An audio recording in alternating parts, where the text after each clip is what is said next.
galera, sejam todos bem-vindos a mais um Papo Empreendedor, nosso podcast que fala sobre gestão, negócios, empreendedorismo e sobre o dia a dia do empreendedor brasileiro. E hoje o tema, que a gente vem trazer para vocês é um tema que está fervendo na cabeça de muitos empreendedores e gestores: growth, marketing e novos negócios. E para falar desse tema com a gente, Guilherme, seja muito bem-vindo ao Papo Empreendedor. É um prazer ter você aqui com a gente. Muito obrigado pela agenda, pela disponibilidade de tempo. E aqui no Papo Empreendedor tem uma tradição: quem se apresenta é o nosso convidado. Perfeito. Então, fique à vontade, compartilha com a nossa galera quem é o Guilherme, um pouquinho do que você faz, conta um pouco sobre a V4 também. Perfeito, muito obrigado pelo convite aqui, é um prazer.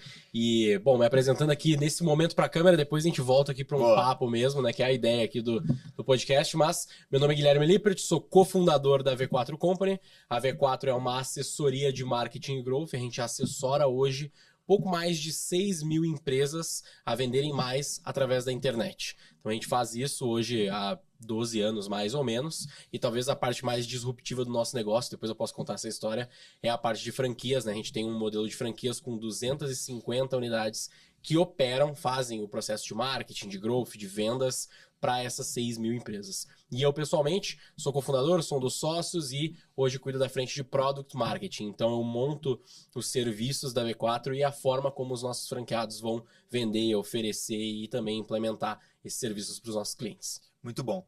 Para a gente começar esse bate-papo, me conta como que foi o começo, Como que surgiu essa ideia de ir para o growth, para o marketing e os primórdios da V4? Assim, a gente tem... Eu tô há quase 10 anos na V4, então eu iniciei, a verdade é essa, Eu iniciei lá atrás com 14 anos na V4, então o founder é o Denner Lippert, então ele iniciou a V4, na sequência eu entrei, fui o primeiro funcionário dele, vamos dizer assim, mais para ajudar na época com 14 anos. Então a gente tinha lá 2 clientes, que era a Visacom e a X10, eu não lembro se a X10 ainda existe, eu acho que sim, mas enfim, eram 2 empresas de surf skate shop, e na época a gente produzia conteúdo também para os clientes. Então eu fui para ajudar a fazer essa parte de imagem, fotografia, foto para e-commerce, esse tipo de coisa. E aí esse foi o meu início na V4. E nessa época a gente fazia o que a gente sabia que tinha de marketing ali para aqueles clientes naquele momento. Então a gente estava iniciando a parte de SEO, alguma coisa de conteúdo, um pouco de social media. Não tinha tanto ainda de mídia paga, esse tipo de coisa. Em 2014 não era forte ainda. Então assim a gente começou. E a minha trajetória na V4, o long story short aqui, resumindo, ela sempre foi de ir assumindo cada vez mais responsabilidades conforme a empresa ia precisando, conforme a gente ia gerando novidades lá dentro. Então eu saí, fiquei 2 anos cuidando dessa parte de fotografia e tal. Depois a gente começou a fazer mais mídia paga, Google Ads, Google Search, tava começando Meta também, Facebook Ads na época, enfim. Então comecei a assumir isso, comecei a tocar clientes, toquei projetos pequenos, toquei projetos para o Spotify, que foram projetos grandes também.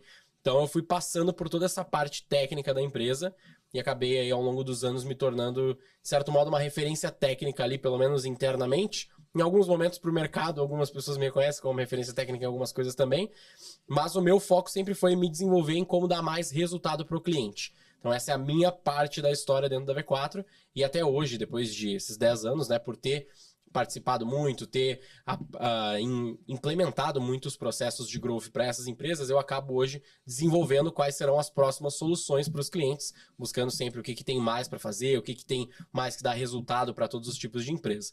E a V4, ao longo do tempo, a gente foi formando ela, foi iterando ela. O Nardon aqui no G4, a gente tá aqui no G4, Então, o Nardon, ele sempre fala de iteração, você tem que estar iterando. E a V4, ela é talvez o fruto da iteração, assim, de muita coisa. Então, a gente inicia fazendo o que a gente sabia, e tem muita coisa que a gente nem sabe, que a gente não sabe, Então, a gente vai estudando, vai descobrindo, vai aprendendo e iterando esse modelo de negócios. Então, hoje em dia tem esse modelo de franquia, que tem mais ou menos 6 anos. Já ajudei os franqueados demais a tocar os projetos, já ajudei projetos diretamente junto com os franqueados, quase que operando junto com os caras. Então, tem bastante coisa aí no meio, mas é mais ou menos assim a história da V4, Legal. Cara, uma década é muito tempo, Ou pouco tempo, depende da sua perspectiva. Eu acho que quanto mais rápido as coisas são, mais tempo parece tempo demais ainda, né? Porque Sim. 10 anos, você pensa, pô, 10 anos atrás, é bastante tempo, mas parece muito mais do que 10 anos, né? Isso que eu acho que é a parte mais louca de empreender e de estar nessa correria. Como você vê o mercado do marketing 10 anos e agora? Muita coisa mudou, acho que as coisas que eram Sim. erradas passam a ser certas, certo e errado. Às vezes as pessoas procurarem no meio desses 10 anos uma verdade absoluta no marketing, que eu, Felipe, acredito que não exista. Como que você vê essa evolução aí dessa década em relação a growth, marketing, negócios como um todo?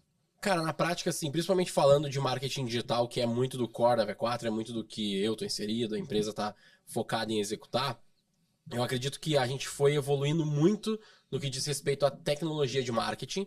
Então, a V4, por exemplo, a gente não é um SaaS, a gente não tem um SaaS nem nada do gênero, a gente é serviço, né? Então, a gente vai lá e entende no mercado, nesse momento, agora, o que está funcionando, quais são as melhores práticas, enfim, para aplicar isso para os negócios. Então, por ser serviço, a gente toda hora está usando tecnologias novas, né? A gente pode falar depois de AI, esse tipo de coisa, mas isso é muito recente. Só que ao longo dos últimos anos, talvez o que mais mudou, pelo menos a minha percepção, é que antigamente a gente tinha que ser um pouquinho mais quase que tailor-made, tipo assim, tem que realmente pensar aqui, parar e ver, pô, para essa empresa, pô, a gente quer pegar mais pessoas aqui pro Papo Empreendedor, que é um podcast, que tipo de segmentação a gente vai fazer no detalhinho, né? Qual cada uma das segmentações que a gente vai usar, cada uma das palavras-chave que a gente vai colocar ali numa campanha de Google, qual a copy, nem se falava tanto de copy, Sim. né? Qual que é o texto persuasivo, a chamada, o call to action que eu vou fazer para esse cliente.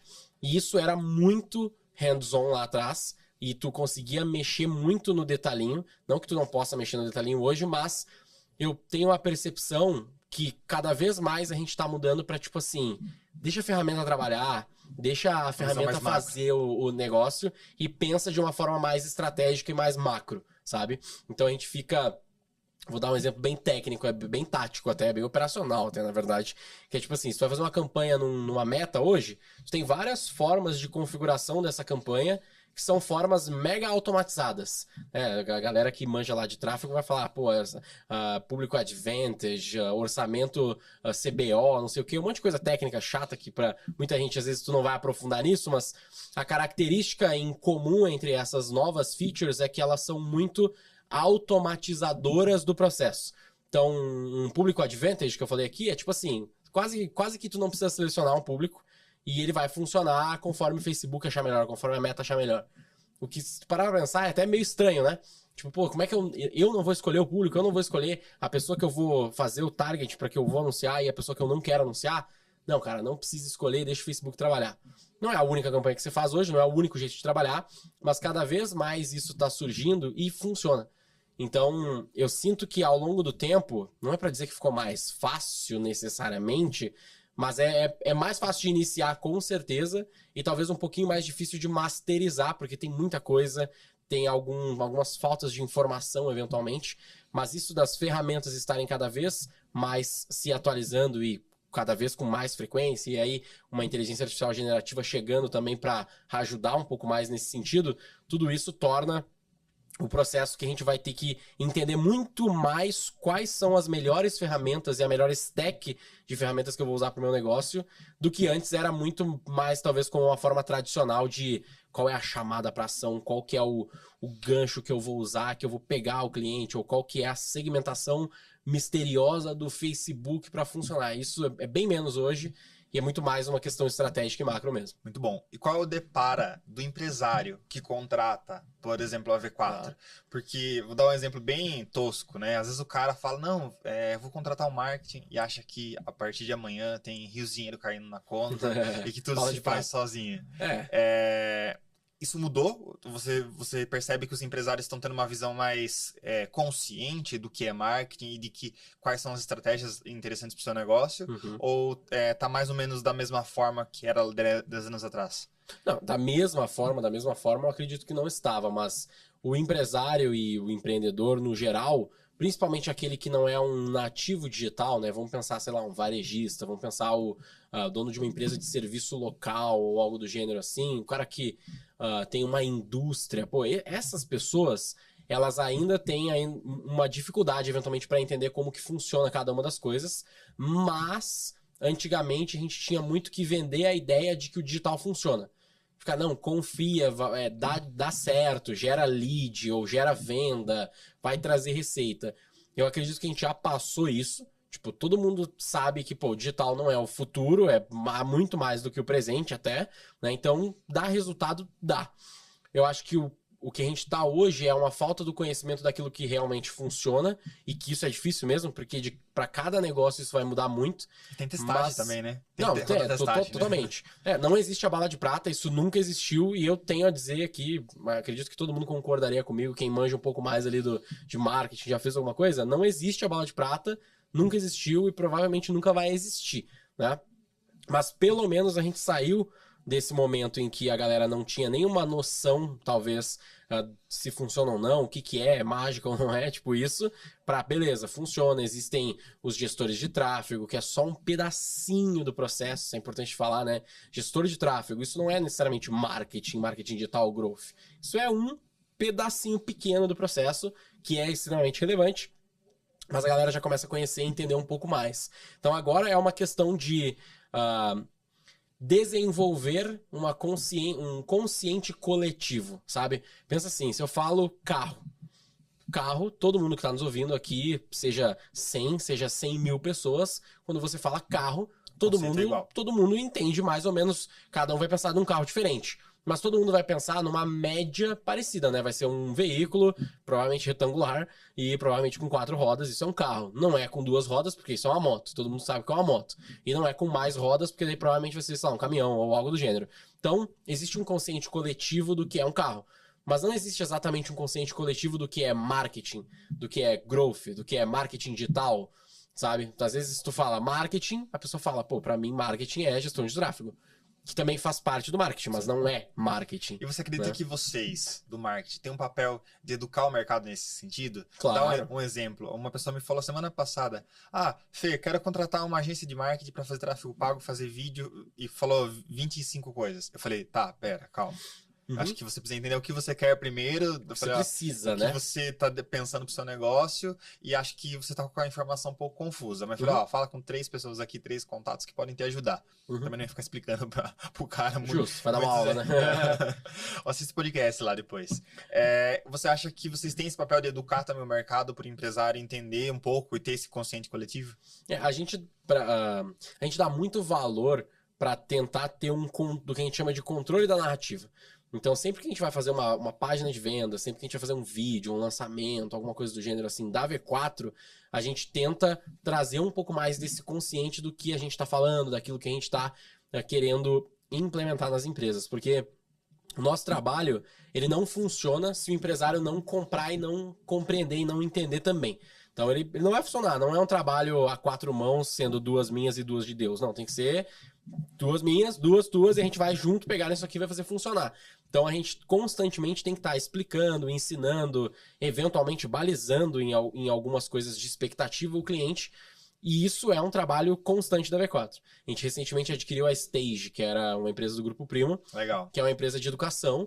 Então, pô, isso é mais um trabalho nosso para ir continuamente controlando essa narrativa, ensinando aquilo que a gente acredita, porque eventualmente tu vai sentar comigo e depois vai sentar com outro cara que faz um trabalho similar, a gente vai ter talvez algumas discordâncias de formato, do que é mais importante, o que inicia primeiro, enfim. Isso é super saudável, inclusive, né, pro mercado. Normal, até porque, de novo, não necessariamente o jeito que a V4 faz é o melhor jeito, ponto final, e ninguém faz nada melhor ou ninguém faz nada que funcione também. Muito pelo contrário.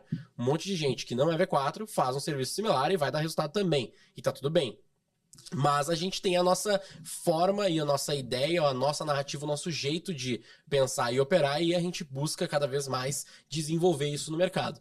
Tanto no que diz respeito aos empreendedores que foram muito focados na nossa comunicação nos últimos 12 anos, essa é uma verdade. Então, a gente sempre falou, a agência de marketing digital não funciona. A gente falava, pô, você precisa vender mais para você que é dono de uma empresa que fatura tantos mil reais. Todas essas comunicações muito voltadas para o dono. E agora a gente também tem uma stage que começa a falar cada vez mais com a galera que tá trabalhando para esse dono. Vocês adquiriram e mantiveram a marca Stage. Mantivemos a marca Stage, Uma exatamente. curiosidade, quando a gente começou o podcast, eu falei, pô, mas onde que eu vou aprender algumas coisas, como funciona um podcast? Sim. E aí eu pesquisei no YouTube, apareceu um anúncio do Grupo Primo, do Stage, que tinha uma trilha lá sobre podcast, que achei com o Kaique, com o pessoal lá que faz o PrimoCast. Uhum. Aí eu fui lá e fiz aquela trilha pra entender um pouquinho como funcionava. Tá funcionando, tá funcionando, amor. Stage. Bom demais. Mas é isso, sabe? Então a gente tem essa intenção de sim estar ensinando a galera, e cada vez mais a gente tem essa intenção também de aprofundar no funil, não sair do dono, não é isso, a gente não quer parar de falar com o dono, mas eu também preciso falar com o CMO, numa empresa maior vai ser um CMO, eu preciso falar com um head de marketing, eu preciso falar com um gerente de marketing, e sim, a linguagem é diferente e a percepção sobre problemas também é diferente. Estava discutindo literalmente ontem sobre isso, de que eventualmente eu estou falando com um dono de uma grande empresa, V4 não foca só nas grandes empresas, mas eventualmente ali a gente tem alguns clientes que são grandes e a gente acaba falando com o dono, é mais fácil de conseguir entrar, fazer uma venda eventualmente, né? Só que se no dia a dia eu fico só falando com o dono e eu esqueço de falar com o marqueteiro, com o gerente de marketing, até com o analista de marketing eventualmente, né, que seria talvez entre aspas aqui mais baixo nessa cadeia, mais do operacional mesmo, se eu não comunico com esses caras, se eles não sabem quem é a V4, o que a gente está fazendo, como a gente está fazendo, como a gente pensa, mesmo que eu esteja super alinhado com o dono, essa conexão e a operação no dia a dia fica defasada, fica com ruído, sabe? Então, cada vez mais a gente tá descendo, assim, nessa cadeia, vamos dizer assim, para conversar com essa galera e trazer essa galera para perto, porque muito do nosso resultado depende desses caras. Então, quanto maior a empresa é, mais ela vai ter um time, né? Mais ela vai ter pessoas no marketing, pessoas auxiliando ali. Então, quando a V4 chega, eu não posso ter uma guerra com esses caras. Eu não quero chegar numa empresa e falar, demite o teu time de marketing, que ele é inútil e contrata a V4. Pelo contrário, a maior parte dos clientes da V4 hoje que tem resultados, principalmente tem resultados porque possui um time ou pelo menos um responsável de marketing ali que trabalha junto com a gente. Né? A gente consegue executar basicamente tudo que é necessário dentro de um time de marketing. Daria para substituir o time de marketing da empresa pela V4? Cara, operacionalmente falando, até daria, mas não é o que eu quero, porque eu não tenho todo o contexto da empresa, eu não tenho histórico, né, eu não vou conseguir eventualmente destravar algumas coisas lá dentro, né, então eu preciso estar mais conectado com esses caras do que estar brigando com eles. Então tudo isso para falar que sim, a gente cada vez mais comunica e continua buscando educar essa galera toda aí, tanto o empreendedor como a galera que está na parte mais operacional do negócio. E a Stage é um exemplo disso. E antes da Stage, a gente já tinha o Cientista do Marketing, que é um livro e um curso. Então, o Cientista do Marketing é mais um esforço para demonstrar ali como que a gente pensa, como que a gente acredita que as coisas têm que ser feitas para dar resultado e tal, que é uma forma de estar educando o mercado também. Muito bom. Cara, o que é growth e o que é o growth dentro de uma empresa? Vamos pegar, sei lá, pensar numa empresa de serviço, pequena e média empresa, que acho que é o nosso público. O que é esse nome diferente e como ele está alocado dentro de uma organização hoje? Pensando naquilo que a gente está falando de educar a galera, quando a gente fala growth hacking, growth marketing, marketing digital, enfim, a gente quer sempre ao máximo possível tentar simplificar isso. Porque a gente pode dar 1 milhão de significados diferentes aqui e aprofundar e falar que é um negócio mega complexo, mas a verdade é que, na minha percepção e no que a V4 também prega como companhia, como entidade, é que growth, marketing, growth hacking, tudo isso é agente publicitário, marqueteiro dando nome novo para coisa velha, tá? Boa. Então, na prática, marketing digital, marketing tradicional, todos eles a gente acredita muito que tudo isso que é desenvolvido numa empresa a nível de publicidade, propaganda, marketing, enfim, é para, no fim, dar resultado. Resultado, no fim das contas, exceto para uma ONG, e olhe lá, talvez na ONG também dá para estender para isso, é vender mais. É ter mais clientes, é ter mais pessoas consumindo aquele produto, serviço, enfim. Indiferente do tipo de negócio que você tenha, a nossa percepção é essa. Você tem esforços de marketing porque no final você quer vender mais. Então o growth hacking é a mesma coisa. Só que daí tu pega lá um Chanelis, que é basicamente o inventor aí do termo growth hacking. O que ele está querendo dizer aqui é que você tem que ter várias estratégias de crescimento, que é o growth dentro de growth hacking. Então você tem que ter várias estratégias e formas e linhas e canais de crescimento. E o hacking é você estar sempre olhando para essas estratégias que você desenvolveu e que você está eventualmente testando e tá hackeando elas para que elas sejam mais eficientes. Então, pô, eventualmente eu vou pensar aqui no Dropbox lá, que eles tinham a opção... Vamos pensar no Dropbox, tá? Que é que nem um Google Drive, tá? Pra galera que talvez não tenha ouvido falar ainda do Dropbox. O Dropbox é tipo um Google Drive, é um sistema que você paga uma mensalidade, você vai ter um armazenamento na nuvem, um armazenamento online, você vai botar arquivos lá dentro e é para isso que ele serve. Você vai pagar um valor ali por mês, sei lá, 20, 30, 50 reais por mês para ter 1 terabyte, 2 terabytes, enfim, para armazenar arquivos lá dentro. Legal. Se a gente é o CEO, o marqueteiro dessa empresa, como que a gente vai fazer para usar estratégias de crescimento para eles? Pô, a gente pode pensar em várias aqui. Se a gente puxar a galera que tá lá atrás da mesa, a galera que, pô, os caras são os reis do podcast aqui, mas eles vão sentar aqui e eles vão dar ideia também, e a gente vai ter um monte de ideia de como conseguir mais clientes. Uma dessas ideias, só para exemplificar, pode ser fazer uma campanha de marketing digital, né? A gente pode fazer uma campanha, sei lá, no Google, uma campanha no Meta, que é relativamente óbvio, a gente vai botar dinheiro lá, as pessoas vão ver o Dropbox e as pessoas vão se inscrever e comprar o Dropbox e começar a usar. Legal. Isso é uma forma de fazer esse trabalho e ele provavelmente vai funcionar, o Dropbox com certeza faz isso também. Só que o que o Dropbox fez? Eles tinham algumas linhas de trabalho, né? Algumas linhas de aquisição de clientes. E aí o que eles fizeram foi, dentro do sistema, dentro do Dropbox, eles desenvolveram um formato de indicação de clientes, né? Então você é cliente do Dropbox. Se você indicar uma outra pessoa que se cadastrar aqui e comprar um plano, você ganha tantos gigas aqui, sei lá, 500 gigas no seu armazenamento por um tempo. Ou para sempre, eu não lembro exatamente qual era a oferta. Mas a questão aqui é que era uma oferta member get member, né? Uma oferta que um membro consegue buscar outra pessoa. E isso bombou demais no Dropbox, porque eles estavam dando um benefício que fazia muito sentido para o usuário, né? Eu não tô dando dinheiro, não é uma coisa tão óbvia assim, mas é exatamente aquele benefício do que a pessoa tá buscando dentro do Dropbox.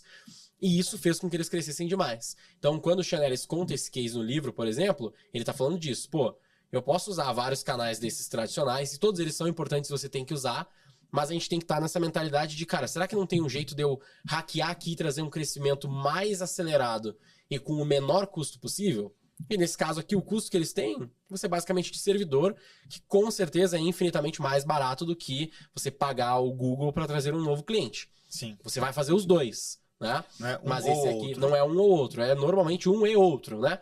Mas aqui você tem uma forma de crescimento que é muito, muito, muito sustentável. Se você não tem essas outras e você não tem clientes, você nem consegue fazer a segunda. Por isso que é um e outro, né? Mas é mais ou menos essa ideia. Então, quando a gente olha, voltando lá pro início da tua pergunta, né? Para um empresário pequeno, médio, o cara tem, sei lá, uma loja, alguma coisa do gênero, o que você tem que estar pesquisando, buscando, deve estar ouvindo esse podcast para isso, vai ouvir um Roy Hunters lá para isso também, você tem que estar buscando quais são as estratégias que cabem no seu negócio para trazer crescimento e quanto que isso custa para você mês a mês, dia a dia, ano a ano, versus quanto essas estratégias estão trazendo de receita diretamente para você.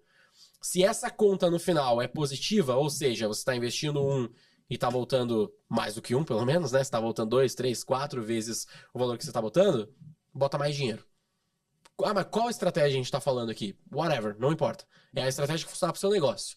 Quais? Aí a gente pode fazer um outro podcast que é quais são as estratégias aqui, pensar em 1 milhão de estratégias diferentes, né? Não tem a estratégia, mas você pode pensar aqui em influenciadores, pode pensar aqui em campanha de marketing digital mesmo, você pode fazer carro de som, sei lá. Tudo isso são estratégias que talvez para o seu negócio vai funcionar.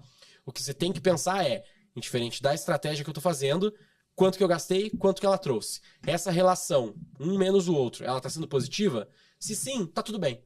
Faça mais disso e faça mais estratégias. E, cara, e de quem é essa função? Essa função é do marketing, do comercial, é do financeiro, é do dono, é de todos? Qual é a sua visão?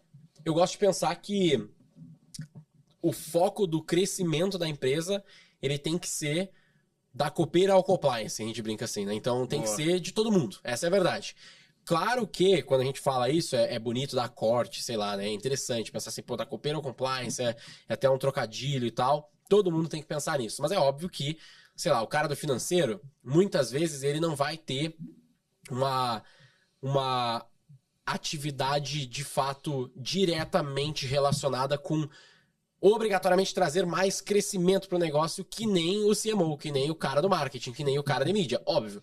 Mas, quando tu tem essa mentalidade, esse cara vai estar pensando, pô, peraí, se eu sou o cara do financeiro, como é que eu posso reduzir o custo A, B ou C aqui, que me parece ser ineficiente, para que o Joãozinho do marketing tenha mais grana para trazer mais cliente, porque mais grana, mais cliente vai dar mais caixa para mim, que vai dar mais lucro para a empresa, que vai ser melhor lá no fim do ano.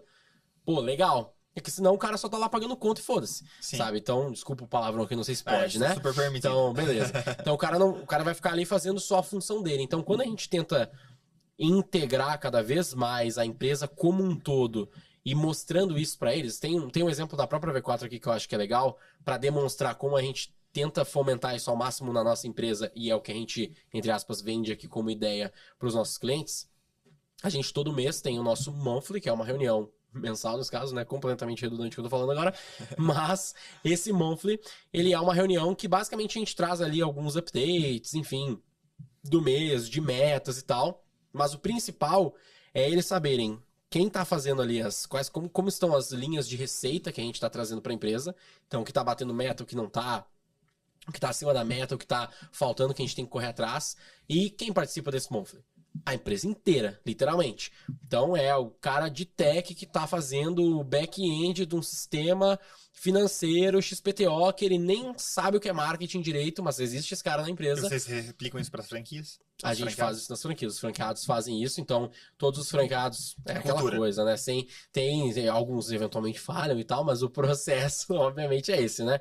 É de eles terem ali um monthly, eles também têm as assembleias, que são anuais, então cada franqueado faz ali uma assembleia sua, né, que é um ajuntamento de todo mundo para preparar o ano seguinte, iniciar o ano geralmente, né, normalmente é no começo do ano, e a gente tem o Looking Ahead, que é a nossa assembleia geral, que a gente faz basicamente como se fosse a mesma pauta do monthly, que é de resultados, indicadores da empresa inteira, só que agora mostrando para a rede inteira, para os 250 franqueados, para as 4 mil e poucas pessoas que trabalham na V4.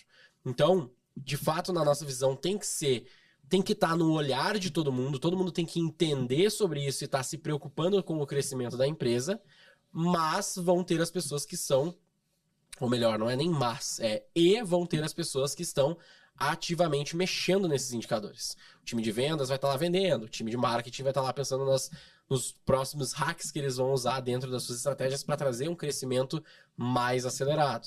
Mas tem que estar todo mundo olhando para isso, porque eventualmente uma ideia do cara do financeiro, uma ideia do cara de tech pode ajudar aqui dentro e trazer mais crescimento. Então esse é muito importante e geralmente quando começa a fazer isso, começa a ter mais brainstorms, mais reuniões, começa a ter mais resultado também. Eu acredito que se torna mais perene e mais eficiente o processo, porque o cara do financeiro não tá falando só, tá saindo mais grana dessa rubrica do meu orçamento de forma superficial, mas tá entendendo qual é o resultado que aquilo tá dando, né? Às vezes a gente escuta, mas a galera do comercial e a galera do marketing tá queimando dinheiro, né? Essas tretas entre financeiro e marketing, mas quando tem todo mundo envolvido no processo, isso fica muito mais fácil, né? Claro, e tem que segurar o dinheiro, né? Óbvio Sim. que o financeiro tem as metas dele ali, enfim, mas ele tem que entender também que existem dinheiros e dinheiros, entre aspas aqui, né? Tem o dinheiro do crescimento e tem a despesa. E aí o financeiro vai estar olhando para, cara, como que eu seguro o máximo possível essas despesas aqui, tiro o máximo possível de ineficiências do processo para potencializar esse dinheiro aqui, né? Um exemplo só que é interessante quando a gente olha para grandes empresas, a gente está acostumado, ou a gente acompanha muito essas grandes empresas, que eles têm geralmente um budget que é pensado no ano passado, né? Então, ano passado eu faturei 1 bi, sei lá, alguma coisa assim, e aí o ano seguinte eu vou ter X% de 1 bi, ou X% do meu lucro, ou X% da minha receita, como orçamento de marketing para fazer o ano seguinte. Na nossa concepção, apesar da gente entender a lógica por trás, apesar da gente entender os motivos que as grandes empresas têm para fazer isso, a gente acha essa prática um erro, por exemplo. Porque a gente gosta muito mais de pensar em, legal, se 2023 eu fiz 1 bi, nesse exemplo aqui, e eu quero fazer 2 bi ano que vem, que seria bizarro para uma empresa desse tamanho dobrar de um ano para o outro. Mas, pô, se você quer fazer 2 bi, o que você teria que fazer para chegar em 2 bi? Teria que ser proporcional ao resultado de 2 bi. Exatamente. Então, como é que você faz com X% de 1 bi e 2 bi? Não, muito fecha a conta. difícil. Não vai ser tão fácil assim. Você vai ter que aumentar esse orçamento. Só que a questão é que se eu gastei, sei lá, uns 100, sei lá, 50, 30, 40, 50 milhões de reais em 2023 e eu vou gastar 60 milhões de reais em 2024, que é mais do que eu gastaria se fosse um percentual de 1 bi, mas eu vou fazer 2 bi, não vale a pena? Né? Geralmente, quando tu faz essa conta, quando tu olha dessa forma, vale a pena.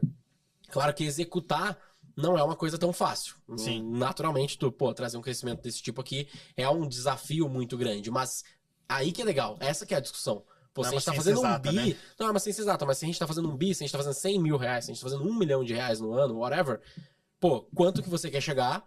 E a partir da onde você quer chegar, você faz a engenharia reversa. Sim. Essa engenharia reversa vai ser o quê? Lembra dos canais, os custos e os retornos que eu falei?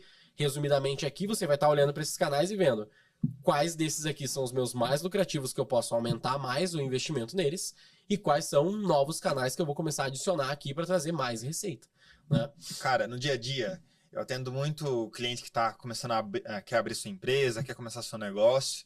Eu curto muito, mesmo na posição de CEO, participar do processo comercial. Eu acho que é um excelente termômetro de como está o mercado. Uhum. E às vezes o cara está super confuso. Ele quer começar o negócio, ele já começou seu planejamento estratégico.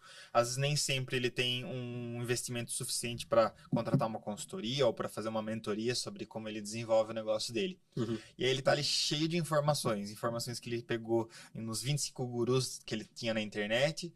E ele fica naquela dúvida, pô, mas o que eu começo primeiro? Quais são os meus primeiros canais de aquisição? Uhum. Eu queria falar um pouquinho sobre canal de aquisição. Eu gosto muito de um exemplo, quando eu acho que eu ouvi um podcast ou algo do Alexandre Ostrovec, da Multilaser, que ele cita que ele já tinha um canal, lá nos primórdios da Multilaser, ele já tinha um canal com a papelaria, que ele vendia cartucho. Então, que era muito mais fácil, muito mais barato ele trazer outros produtos para vender naquele canal já existente, do que abrir novos canais. Perfeito.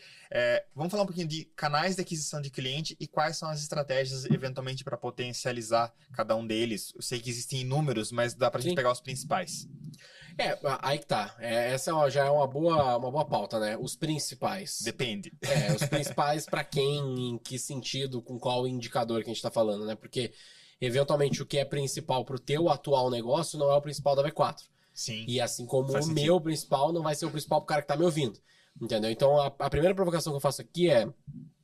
Pro cara que tem zero, tem necas, né? Tipo assim, eu não tenho nem faturamento, eu tô começando e tal...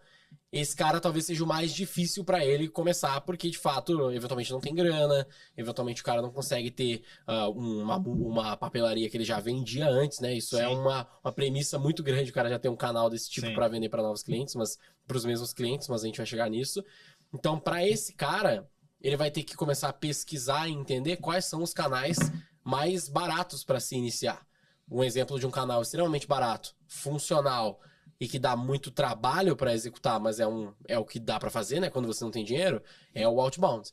Então, você vai lá ligar pra gente para vender o seu produto, né? E eventualmente, sei lá, se tu tem um produto físico de fato, né?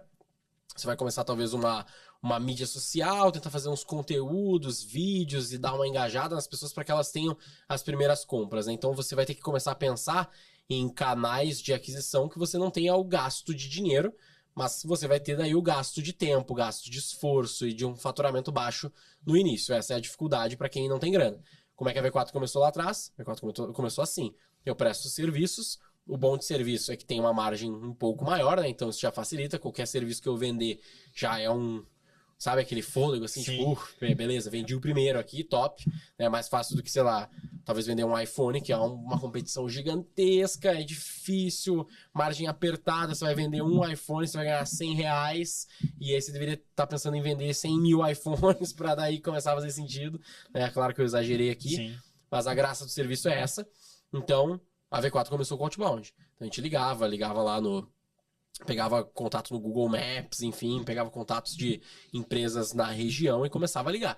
Entendeu? O Denner que fazia isso lá legal atrás, pegar na o contato época, no Google Maps. O Google Maps é uma boa tentativa, entendeu? Hoje tu tem formas mais interessantes, né? Sei lá, o próprio LinkedIn já facilita bastante para tu achar quem é talvez o tomador de decisão ou um influenciador dentro da empresa, enfim, consegue ter ali o Sales Navigator, por exemplo, que é bizarro, assim, é bem interessante, então é um bom caminho para iniciar. E é um investimento baixo, só pagar, sei lá, R$250 por mês, alguma coisa do gênero, assim, para ter um Sales Navigator e poder entrar em contato com essas pessoas.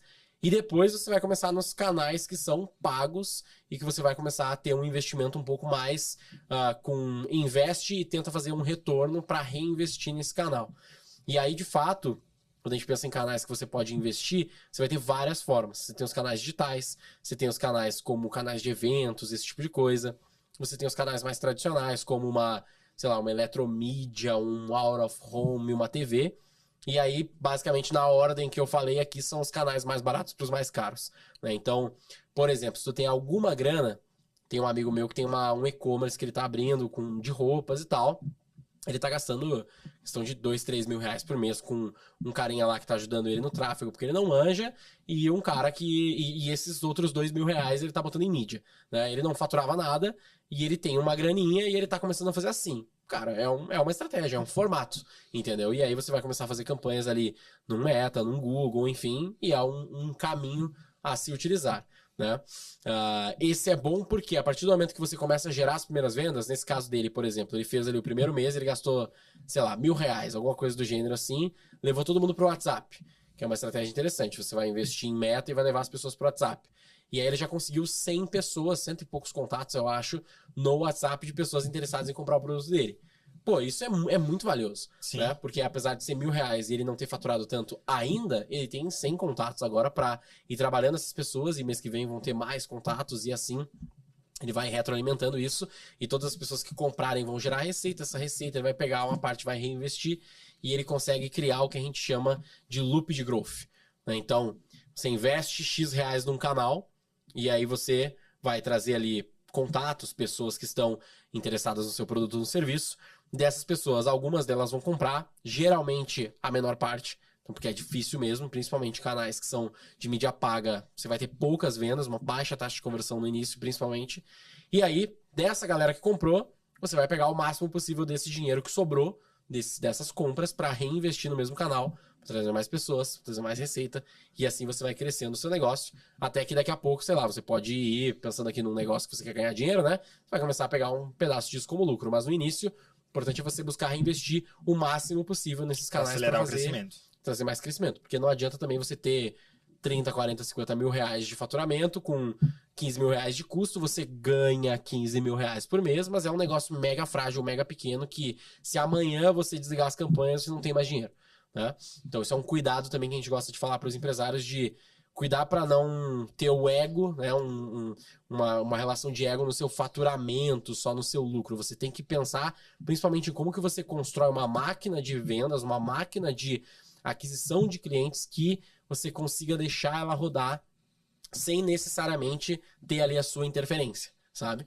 Então, quanto mais canais você vai... E aí aqui a gente deu o exemplo, só para finalizar, né? Então, a gente deu o exemplo do cara começar com um canal talvez gratuito, um canal que vai ser mais no esforço, depois ele começa em alguns canais como mídia paga, por exemplo, que ainda vale a pena e é barato, e aí ele vai adicionando cada vez mais canais a partir disso, né? Sempre pensando em estressar o canal o suficiente antes de abrir um novo canal. Abrir um novo canal é um esforço muito maior do que tu tentar escalar um mesmo canal. Então, se você tem uma empresa que vende um produto, por exemplo, ou um serviço que é um pouco mais relacionado com um desejo. O serviço é um pouco mais difícil de ser relacionado com desejo, mas enfim, vamos pensar aqui numa empresa que vende um produto de desejo. Roupa, por exemplo, roupa de ticket médio. Pô, você vai começar aqui num canal de mídia paga, você vai começar provavelmente com Meta, Instagram, TikTok, Pinterest, esse tipo de coisa.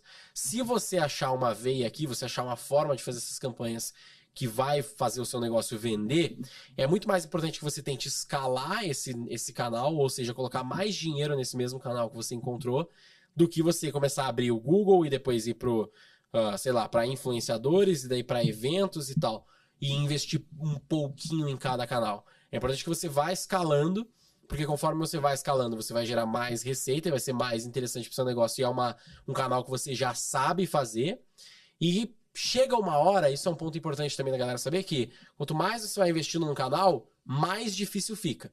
Então a V4 hoje gasta quase 1 milhão por mês de mídia para a própria V4, né, para conseguir mais novos clientes. E aí um Meta, por exemplo, que é um canal bom de aquisição do B2B, acredite ou não, as pessoas acham que não é, pra gente funciona muito bem, hoje a gente deve estar gastando, sei lá, uns 400 mil reais por mês só em Meta. E pô, gastar 400 mil reais por mês em meta é difícil de conseguir trazer clientes o suficiente para valer a pena esse canal. Então, eu consigo amanhã, mesmo que eu tenha esse dinheiro, eu consigo botar 2 milhões de reais mês que vem na meta? Eu não consigo, porque fica mais caro. Sim. Então, eu começo a ter uma dificuldade de escalar no mesmo canal. Nessa hora que tu começa a sentir que tá ficando muito caro a relação, pô, tô gastando 5 mil reais, 10 mil reais aqui, 20 mil reais, geralmente vai ser algo nessa casa, assim, de 30, 40, 50, 100 mil reais num canal, e a minha relação de retorno não tá sendo tão